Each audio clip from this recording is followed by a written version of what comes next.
ত্রয়োদশ জাতীয় সংসদ নির্বাচন ও গণভোটকে সামনে রেখে প্রবাসী ভোটারদের অংশগ্রহণে বড় অগ্রগতি।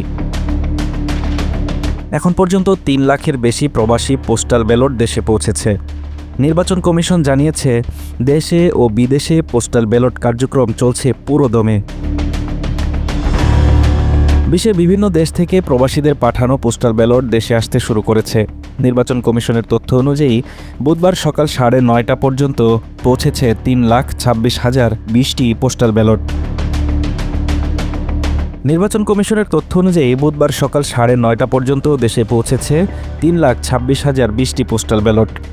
ইসি জানায়, এখন পর্যন্ত বিদেশে পাঠানো হয়েছে 7,66,862টি পোস্টাল ব্যালট।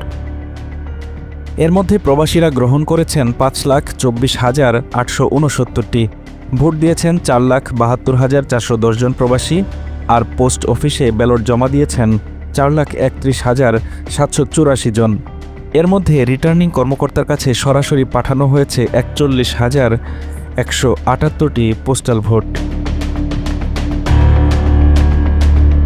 এদিকে দেশের অভ্যন্তরেও পোস্টাল ব্যালট কার্যক্রম চলছে। ইসি জানায়, দেশের ভোটারদের কাছে পাঠানো হয়েছে 6,62,191টি ব্যালট।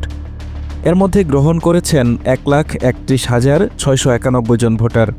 ভোট দিয়েছেন 96,632 জন।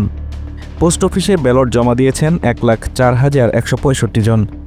এর মধ্যে রিটার্নিং কর্মকর্তা গ্রহণ করেছেন 12,915টি ব্যালট।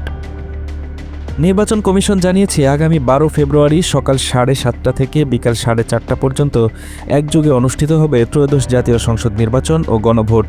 পোস্টাল ব্যালটের মাধ্যমে প্রবাসী ও বিশেষ ভোটারদের অংশগ্রহণকে ইতিবাচক হিসেবেই দেখছে commission. Desk report, Dhaka today.